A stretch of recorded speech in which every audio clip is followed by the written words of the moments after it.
Okay, so I want you to picture this. It is the middle of June. Right, prime summertime. Exactly. You are standing in your field in Vermont, but you are wearing a thick winter coat.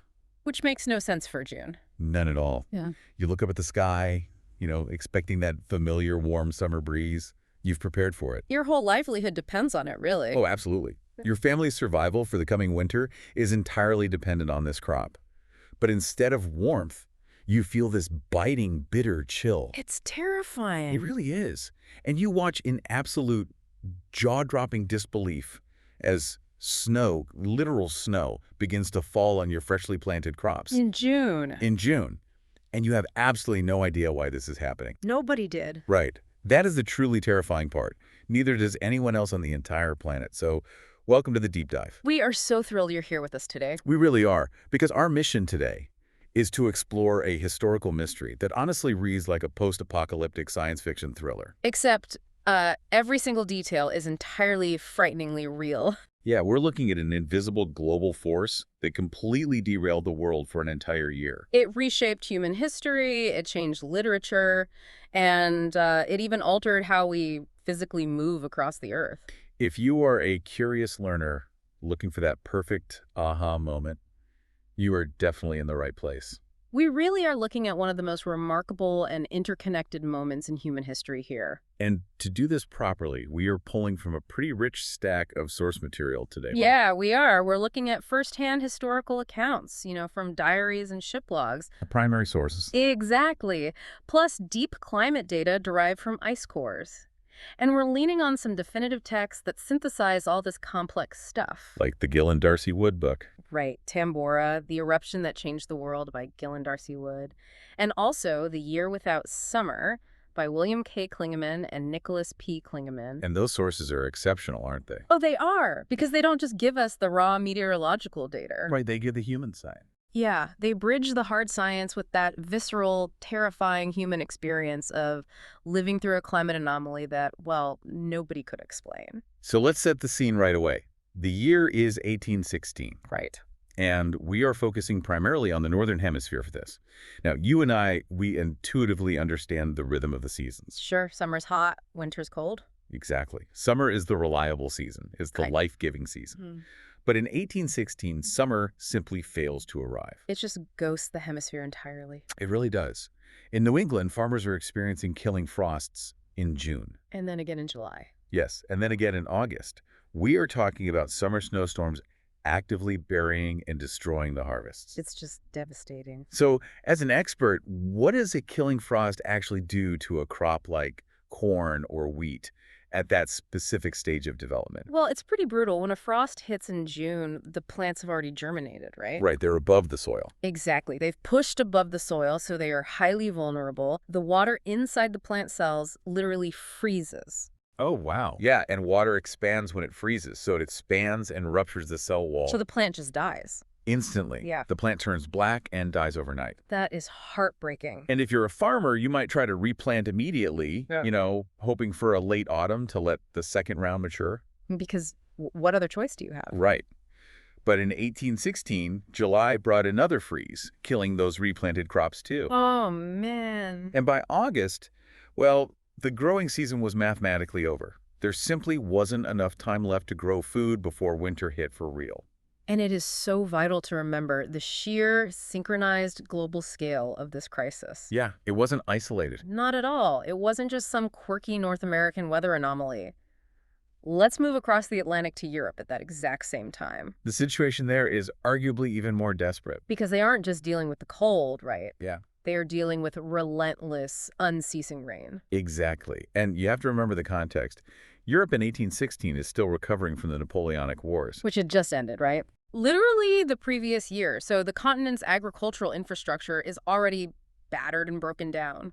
And then this rain just sets in. Relentless rain. Wheat crops are just rotting in the fields. And Ireland was hit really hard, wasn't it? Horribly.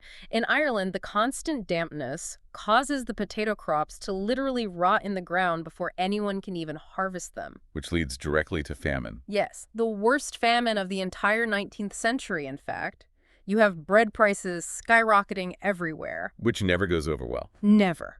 It immediately sparks food riots across major cities, from Paris to London. People are literally starving in the streets. And when you have a starving, weakened population, huddled together trying to escape the cold and damp, disease inevitably follows, right? It's practically a biological guarantee at that point. What kind of disease are we talking about? Oh, there's a massive outbreak of typhus. Oh, typhus. That's a bad one. It is. Typhus is a bacterial disease, and it's spread by body lice. Ugh, lice. Yeah, and think about it. When people are freezing cold, they don't wash their clothes as often. Makes sense. And they huddle together for warmth, usually in large, crowded public shelters or workhouses. So it's basically a breeding ground. Exactly.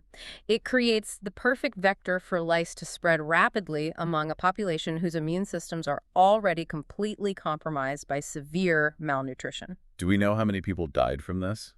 Current estimates suggest that in Europe alone, roughly 100,000 people died as a direct result of this famine and the ensuing typhus epidemic. 100,000. That is staggering. It really is. And on top of the cold, the starvation, and the disease, the atmosphere itself just looks completely wrong. The skies were bizarre. Yeah, people are writing in their diaries about the sun appearing dimmed. Like, it looks sickly. Right. When it sets, the sky doesn't show the usual warm oranges and pinks that we expect. Yeah. Observers are describing these intensely vivid, luridly colored sunsets. With a very distinct, ominous ash tint to them. Yes, an ash tint. It's a sky that just looks deeply broken. What's fascinating here is the absolute existential dread this creates. I can't even imagine. Try to place yourself in the mindset of an average person in 1816. It is incredibly terrifying for an entire civilization to suffer a synchronized, catastrophic crisis like this. Especially without the science to explain it. Exactly. They didn't possess the scientific vocabulary to even name the enemy. They didn't have meteorology in the way we understand it today. No weather apps on their phones. Right. No weather maps, no atmospheric physics. There was absolutely no global communication network. So a farmer in Vermont had no idea that a peasant in France was looking at the exact same ruined sky.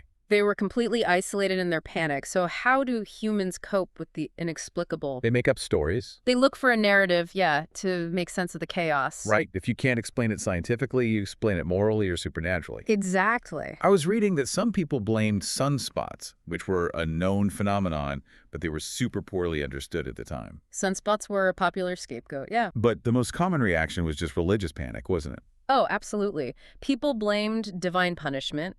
They assumed it was the direct wrath of God for human sins. Which is such a deeply human and almost tragic reaction. It really is. When faced with a global atmospheric anomaly, people immediately turned inward and blamed their own individual transgressions.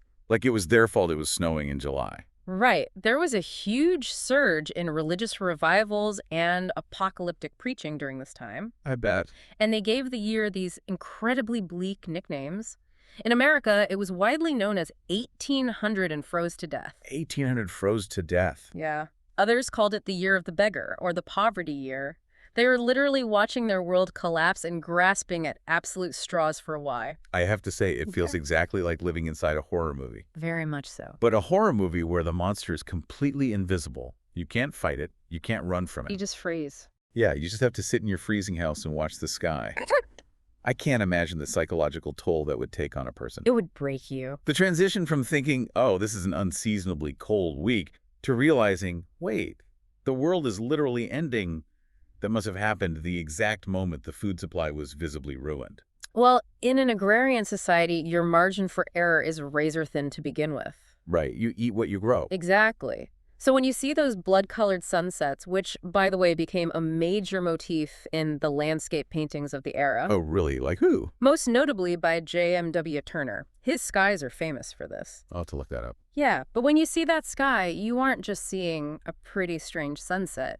You are looking at a literal omen of your own starvation. That is so dark. The historical accounts of the desperation in Europe are just harrowing. People were attempting to make bread out of straw, moss, and sawdust. Sawdust. Yes. They were slaughtering their breeding animals just to survive the week. But that destroys their future herds. Exactly, which meant they were sacrificing their future just to live through the present. But here is the part of this whole puzzle that I find the most compelling. Okay, what's that? While the entire northern hemisphere is looking up at the sky, completely terrified, trying to find answers in sunspots or their own morality. The actual cause was buried on an island 8,000 miles away. It's a crazy twist. To understand 1816, we actually have to rewind the clock a full year, right? We do. We have to go back to April 1815. To the Indonesian island of Sumbawa. Yes. Yeah. This is where we find the true culprit, Mount Tambora. Mount Tambora. In April 1815, Mount Tambora erupts, and it remains, to this very day, the largest volcanic eruption in recorded human history. The largest ever recorded. Ever. It measured a 7 on the Volcanic Explosivity Index. Which is huge, I'm assuming. To put that in perspective, it was roughly 10 times more powerful than the eruption of Krakatoa. 10 times? Yes, and over 100 times more powerful than Mount St. Helens. That physical scale is almost impossible to wrap your head around. Let's talk about the sound alone for a second. The sound was unbelievable. The blast of the eruption was heard over 1,600 miles away. 1,600 miles. That is literally the distance from New York to Denver. It's deafening. And the mountain was originally this towering peak, roughly 4,300 meters high, right? Right. But the eruption was so violent that the mountain literally blew a mile off its own height. It collapsed down to a caldera measuring just 2,850 meters. And the local devastation, well, it really requires a moment of solemn pause. Yeah, let's talk about that. This wasn't just some empty island. There was an entire local society living right on the slopes in the surrounding areas. The Kingdom of Tambora. Exactly, the Kingdom of Tambora. They possessed their own language, their own distinct culture. And what happened to them? They were instantly obliterated. They were completely buried under massive amounts of pumice and ash. Just gone. Modern archaeologists actually refer to it today as the Pompeii of the East. Wow.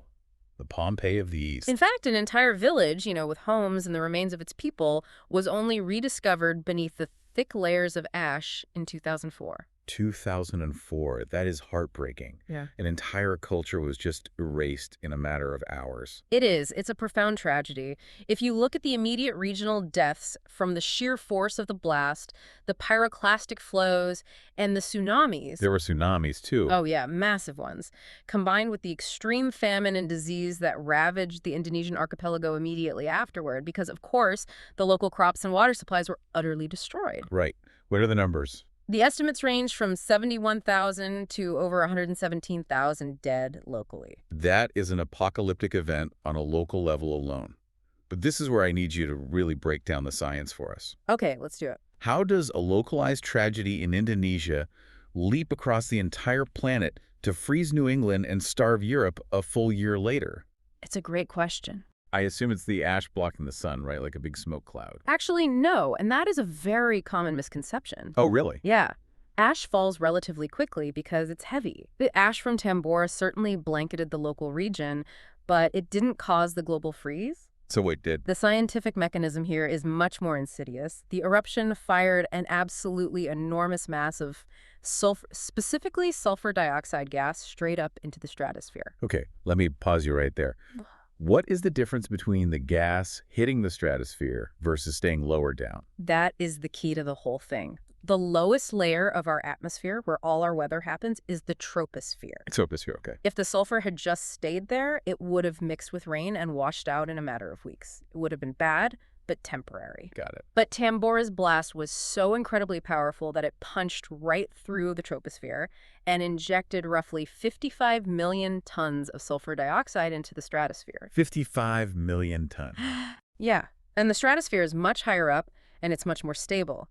Up there, the sulfur dioxide reacts with water vapor to form a planet-wide veil of sulfate aerosols. Aerosols, like what comes out of a hairspray can. Sort of, yeah. The term aerosol in physics just refers to tiny solid or liquid particles suspended in a gas. Okay. In this case, we're talking about microscopic droplets of sulfuric acid. Oh, wow. And because the stratosphere is so stable and entirely lacks the rain systems that will wash these particles away, they just stay up there. They get stuck. Exactly. And high-altitude winds slowly spread them out, wrapping them completely around the globe over the course of several months. I see. So it's not a dark cloud of heavy ash. To use an analogy, it's less like throwing a handful of dirt into a swimming pool, which just sinks to the bottom, right? Right. Dirt sinks. And it's more like dropping a single, highly concentrated drop of dark blue ink into a massive pool. That's a brilliant analogy. You don't notice it at first, but slowly, silently, the currents diffuse that ink until the entire pool is tinted. Yes. The entire global atmosphere became slightly tinted, and these sulfate aerosols act like an immense planetary shield. A shield against the sun. But they have a very specific optical property. They are highly reflective. Okay, what does that mean in practice? They scatter and reflect incoming shortwave solar radiation, which is sunlight, back out into space, away from the Earth. So they bounce the sun away. Exactly. However, they allow the longer wave thermal radiation, which is the heat radiating from the Earth, to escape. Wait, so they block the heat coming in, but they don't trap the heat going out. Precisely. It's the exact opposite of the greenhouse effect. That is It's wild. called volcanic winter. The data shows this aerosol veil caused land temperatures across the globe to drop by roughly 1.9 degrees Celsius on average in 1816. Almost 2 degrees. And it effectively cooled the planet for about 3 years. 1.9 degrees doesn't sound like much to the average person. It doesn't, but as a global average drop, it is massive. It is enough to completely disrupt global weather patterns, shift the jet stream, and cause all those massive agricultural failures we just discussed. The contrast here is just staggering to me. You have an event that is literally the loudest sound of the entire 19th century. The blast. Yeah, a mountain explodes with deafening, earth-shattering violence. Yet to the rest of the world, the cause of their doom was perfectly, totally silent. Completely silent. The people of 1816 were the victims of a localized catastrophe that had metastasized into a global atmospheric weapon, and it arrived without a single sound. And because it was so cold and the weather was so relentlessly awful, human behavior had to change radically. They couldn't go outside. Right. People couldn't farm. They couldn't travel easily. This invisible cloud literally forced people indoors. Cabin fever on a global scale. Exactly. Mm. And when you force humans into confined, pressurized environments while the world outside seems to be dying, well, the psychological stress starts to manifest. People get weird. They do. It actually birthed entirely new cultural movements. Oh, this is perfect. Yeah. Here's where we get to pivot to one of my absolute favorite parts of this story. The literary angle. Yes. Let's fast forward to June 1816. Right in the thick of the year without a summer. We are leaving the freezing farms of Vermont and the rioting streets of Paris. And where are we going? We are going to the shores of Lake Geneva in Switzerland. A beautiful place, usually. Usually, yes. A group of incredibly prominent young writers have rented a grand house there called the Villa Diodati. We're talking about the literal rock stars of the Romantic era. Lord Byron. Lord Byron, the poet Percy Bysshe Shelley, Mary Godwin, who would soon become Mary Shelley, Right. and Byron's personal physician, John Polidori. They had traveled to Switzerland expecting a classic, sunlit, idyllic summer holiday. Yeah, a vacation. They planned on boating on the lake, walking the alpine trails, and just enjoying the inspiration of nature. Well, it sounds like the setup for the worst vacation experience in history, It really was. because Tambora had other plans. Instead of sunshine, they are met with relentless, biting cold and unceasing torrential rain. They were trapped. Completely trapped indoors at the villa. The sky is dark. The mood is incredibly bleak. They are reading these old German ghost stories to each other by candlelight just to pass the time. Which sets a mood. And then Lord Byron proposes a contest. He says, "We will each write a ghost story." Now, if we connect this to the bigger picture, it is so vital to understand that this isn't just a quirky piece of literary trivia. It's not just a fun fact. No, Wow. the creation of these stories is a direct causal result of the global climate shock. Because they wouldn't have been stuck inside otherwise. Exactly. Mary Shelley herself explicitly blamed the weather in her diaries. She wrote about the wet, ungenial summer and the incessant rain that confined them to the house. They were feeling the gloom. They were absolutely absorbing the ambient dread of a starving, freezing continent. And out of that specific claustrophobia, out of that volcanic gloom, came two of the most foundational texts of modern horror. Two masterpieces. Let's start with Mary Shelley. She begins writing Frankenstein. And I want to dig into this because the thematic parallels are just incredible. They really are. Here is a story, fundamentally, about a creature called unnaturally into being, patched together from dead parts in total defiance of the laws of nature. Right. It completely mirrors a world where the natural order, the seasons themselves, have been unnaturally severed. Exactly. The Romantic writers were deeply invested in the sublime power of nature. That was their whole thing. Right. Nature is beautiful and powerful. But when nature suddenly turned hostile and chaotic in 1816, it deeply unsettled them.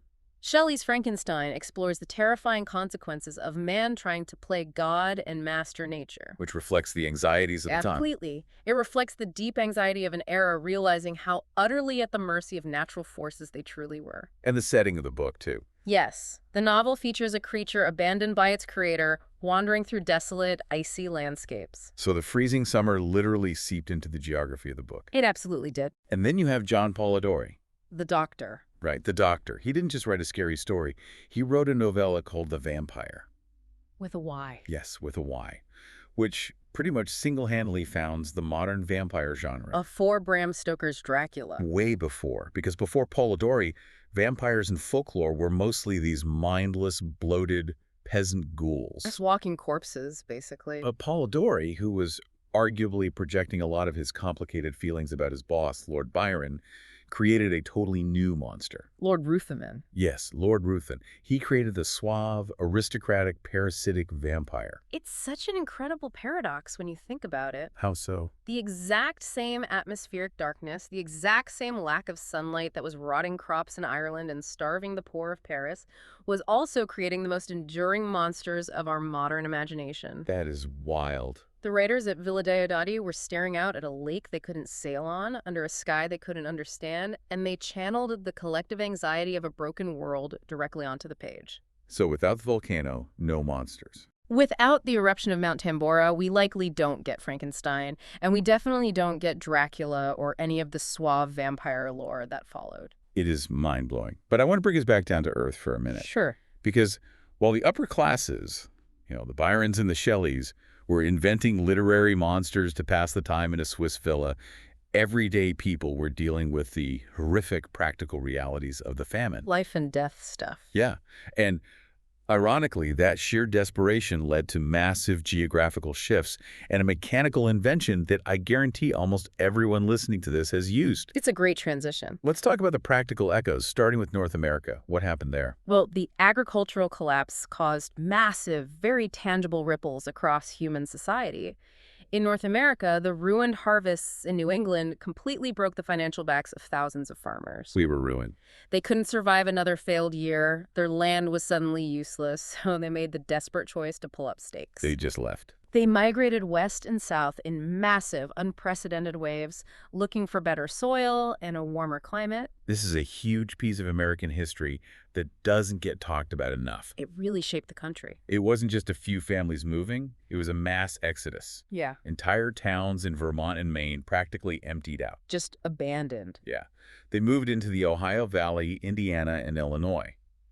This specific weather event fundamentally accelerated the westward expansion of the United States. It forced the rapid settlement of the Midwest. Exactly. It shifted the demographic and political map of the young country much faster than would have happened otherwise. Indiana and Illinois both became states shortly after this period. Largely due to this population boom driven by climate refugees. Climate refugees in 1816. Wow. It's a prime example of climate-driven migration. But the ripple effect in Europe took a slightly different, highly mechanical turn. Oh, right. The invention? Yeah. The famine didn't just affect human food. It devastated the crops grown for animal feed. Which animals? Specifically, oats for horses. And this brings us to a critical infrastructural crisis. Right, because in 1816, the horse is the absolute engine of the global economy. Exactly. Horses were the primary mode of transportation, agriculture, and military logistics. They were the trucks and tractors of the 19th century. They did everything. So when the oat crops failed due to the incessant rain and cold, the price of fodder skyrocketed. People couldn't afford to feed them. Farmers and urban workers simply couldn't afford it. This led to a massive, tragic die-off of horses across the continent. That's so sad. Many were slaughtered simply because they were starving and their owners were starving too and needed the meat. So if you remove horses from a 19th century European city, transportation essentially grinds to a halt. Completely. Trade stops. Communication slows down. You have a massive logistical nightmare on your hands. How do you move goods or people when the biological engine of your society is just gone? That was the exact problem facing a German aristocrat and inventor named Karl Dreiss. Karl Dreiss. Yes. He lived in the Grand Duchy of Baden, which was hit incredibly hard by the horse shortage. He realized that society desperately needed a mechanical alternative to the horse. Something human-powered. Exactly. So he started experimenting, and in 1817, he debuted what he called the Lauf machine. Which translates to what? It translates to the running machine. The running machine. I love looking at the early sketches of this thing. It looks crazy. It is brilliant, but looks so strange to modern eyes. It was a two-wheeled wooden vehicle. Right. It had a saddle, and it had a steering mechanism, but it didn't have pedals or a chain. You literally sat on it and pushed yourself along the ground with your feet. Kind of like those balance bikes we give to toddlers today? Yes, exactly like that, but for adults. Precisely. It was designed to multiply human walking speed, and it was the direct ancestor of the modern bicycle. The very first bike. Drace engineered it to be as lightweight as possible using wood, allowing a person to travel much faster and further than walking without ever needing a horse. The visual of this is just comical and profound at the exact same time. How do you mean? Think about the sheer, silent, ghost town vibe of a European city in 1816. The horses have vanished. It's eerily quiet. The streets are unnervingly quiet and full of mud. And then you see the strange sight of a gentleman straddling a wooden beam with wheels, furiously kicking his way down the cobblestones. It must have been hilarious to watch. The bizarre birth of the bicycle, born out of sheer, bleak desperation. It highlights how deeply fragile and interconnected our systems are. The loss of a single crop oats spurred a mechanical revolution. It really is amazing. Now, I want to carefully calibrate the facts here because history is rarely a single, clean line. Oh, sure. Good point. The literary connection with Frankenstein is absolute documented fact. We know that for sure. Mary Shelley said so herself. Right. The bicycle link, the horse shortage, prompting Drace to invent the Lauf machine is highly plausible, widely credited by historians of technology, and it fits the timeline and economic pressures perfectly. So it's very likely. Very likely. But we must also address an even darker global ripple, one that operated on a microscopic level. Oh, man. We need to talk about the pandemic, don't we? We do. Because starvation and invention weren't the only things born from this climate shock. No, they weren't. This massive climate disruption is highly implicated in the mutation and rise of a deadly strain of cholera. Wait, cholera? I thought cholera had been around forever. It had been. So how does a volcano in Indonesia cause a cholera pandemic? It's an incredible chain of ecological events. Cholera, which is caused by the bacterium Vibrio cholerae, had existed in the Indian subcontinent for centuries, Okay. but usually just as a localized seasonal illness, nothing world-ending. The bacteria naturally lives in aquatic environments, often attaching itself to microscopic crustaceans called copepods. Copepods. Yeah, and its life cycle is deeply tied to the water temperature and salinity of the Bay of Bengal. Okay, so how did the Tambora aerosol veil change that specific environment? Well, the aerosol veil completely disrupted the Asian monsoon cycle in 1816. Because the whole planet cooled down. Remember, global temperatures dropped, which shifted massive weather patterns everywhere. In India, the summer monsoon, which usually brings heavy cleansing rains, was delayed and completely erratic. So they had a drought. First, there was an intense, extended drought. This caused the river levels to drop dramatically. And what happens when river levels drop? It allowed highly saline ocean water from the Bay of Bengal to push much further inland into the estuaries. So the fresh water became salty. Exactly. I'm guessing the cholera bacteria loved that new environment. It absolutely thrived. The unique combination of warm, stagnant, highly saline water created massive algal blooms, Which fed the copepods. which caused an explosion in the copepod population, yes. And as a result, the bacteria mutated into a highly virulent new strain. It leveled up. It did. And then when the delayed monsoon rains finally did arrive, they were completely torrential. Massive floods washed this newly concentrated, highly mutated bacteria right into the fresh drinking water supplies of millions of people across the Bengal region. That is absolutely terrifying. The disruption of the monsoon basically turned the local water supply into a biological weapon. Exactly. And unlike previous localized outbreaks, this new strain was aggressively lethal. And it spread fast, I assume. Because the British Empire had established massive military and trade networks across India by this time, the disease didn't stay local. It traveled on the ships. It hitched a ride on British troop movements and merchant ships. It spread out of India into Southeast Asia, the Middle East, and eventually hit Russia and Europe. Becoming a global pandemic. This became the first great cholera pandemic of the 19th century, eventually killing millions worldwide over the next few decades. Okay, so let me make sure I have this straight. I want to trace the path. Go for it. A volcano erupts in Indonesia. Right. The sulfur dioxide goes into the stratosphere, completely blocking the sun. Correct. The resulting global temperature drop disrupts the monsoon rains in India. Yes. The drought and subsequent flooding alter the salinity of the Bay of Bengal. Yep. That ecological shift causes a localized bacteria to mutate into a deadly new strain. And British trade routes spread that mutated bacteria across the entire world. That is the highly likely implication of the climate shock, yes. It is a perfect, terrifying example of a cascading effect within a disrupted biosphere. And this brings us to what I think is the greatest, most profound irony of this entire historical narrative. The fact that no one knew. Exactly. All of these massive global shifts happened at roughly the exact same time. The mass migrations in America, the invention of the bicycle in Germany, the creation of modern horror literature in Switzerland, the explosion of a global pandemic from India. All of it. Yet nobody living through those events had any idea they were connected. That is the crux of the tragedy right there. For the people of 1816, there was an entire century of total silence regarding the actual cause of their suffering. That part just haunts me. Yeah. The people who suffered through the freezing summer, the farmers who lost their generational land and had to walk hundreds of miles west. The ones who starved. Carl Drace, Yeah. building his running machine in a quiet, muddy city. Mary Shelley having her nightmares of her reanimated corpse. They all lived and died without ever knowing the name of the mountain that altered their lives. They thought God was angry, or the sun was literally broken. This raises an important question about how we understand history and science today.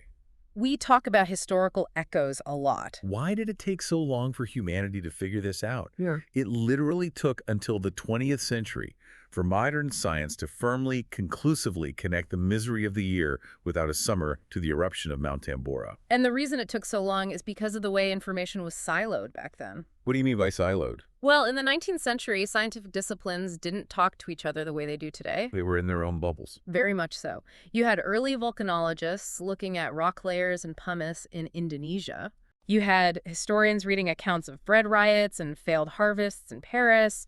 You had literary scholars studying Mary Shelley's diary entries about the rain. Right. The weather reports in her journal. And you had meteorologists starting to track historical weather patterns, but they were all working in their own separate boxes. Oh, I see. They had all the pieces of the puzzle, but they were sitting at entirely different tables. Exactly. It wasn't until the mid to late 20th century, with the rise of interdisciplinary science, and specifically the study of ice cores from Greenland and Antarctica, that scientists could finally see the big picture. What did the ice cores tell them? They drilled deep down into the ice and found the distinct chemical signature of massive sulfate deposits in the exact layer corresponding to 1816. Like a fingerprint. Exactly like a fingerprint. And they matched that chemical fingerprint directly to the geology of Tambora. That is incredible. It took over 100 years for global science to synthesize all that diverse data and finally draw a solid line connecting the Indonesian volcano to the Vermont frost. I want to just map out this full, unbroken chain for you, the listener, right now, because it is the ultimate example of why diving into history and science is such a joy. It really is. It is about finding the invisible threads that tie seemingly unrelated aspects of our world together. Go for it, lay it out. Here is the unbroken chain. A mountain explodes in Indonesia in 1815. Boom. It shoots a massive veil of sulfur dioxide aerosols into the stratosphere. That invisible veil reflects the sun's radiation, causing a frozen summer in 1816. The year without a summer. That freeze causes a global agricultural collapse. Yeah. The famine forces massive westward migration, reshaping the entire map of America. Right. The climate disruption alters the ecology of the Bay of Bengal, triggering a horrific cholera pandemic. It did. The relentless rain traps a group of young writers indoors in Switzerland, giving us Frankenstein and the modern aristocratic vampire. Two icons of horror. And the failure of the oat crop in Germany starves the horses, leading directly to the invention of the bicycle. It is genuinely breathtaking when you lay it out sequentially like that. That sounds made up. It really does. The loudest event of the 19th century resulted in the loudest silence in human history. You had an entire world stumbling in the dark, reacting in desperation and genius to a shadow cast from 8,000 miles away. And it proves that the past doesn't actually end. No, it never does. It doesn't just sit statically in a textbook waiting for a test. It changes shape. It travels across oceans and centuries, mutating into new forms, and it quietly builds the exact world we live in today. It's all connected. Think about it. A modern reader sitting in a warm coffee shop, turning the pages of Frankenstein, or a kid wobbling down the street learning to ride a bike for the first time. Right. They are completely oblivious that they're physically interacting with the far end of an echo from a destroyed Indonesian kingdom in 1815. It's a powerful reminder that our modern world is just an accumulation of unseen forces, forgotten catastrophes, and brilliant adaptations. Knowledge gives us the ability to finally hear those echoes and appreciate the incredible resilience of human beings. I want to leave you with one final thought to mull over today. What's that? Thanks to ice cores and modern science, we now know what massive, invisible force was shaping the world in 1816. We solved the mystery. We did. But it really forces you to wonder about our own time. What massive, invisible event is happening right now? That's a spooky thought. Somewhere on Earth, maybe deep in the ocean currents or high in the stratosphere, or even buried in invisible lines of digital code, what silent event is secretly laying the groundwork for the art, the monsters, and the brilliant inventions of the 22nd century? We probably won't know for 100 years. Exactly. What echoes are we living through right now, expecting our own familiar summer breeze that we simply cannot hear yet? Think about it. We'll catch you next time on The Deep Dive.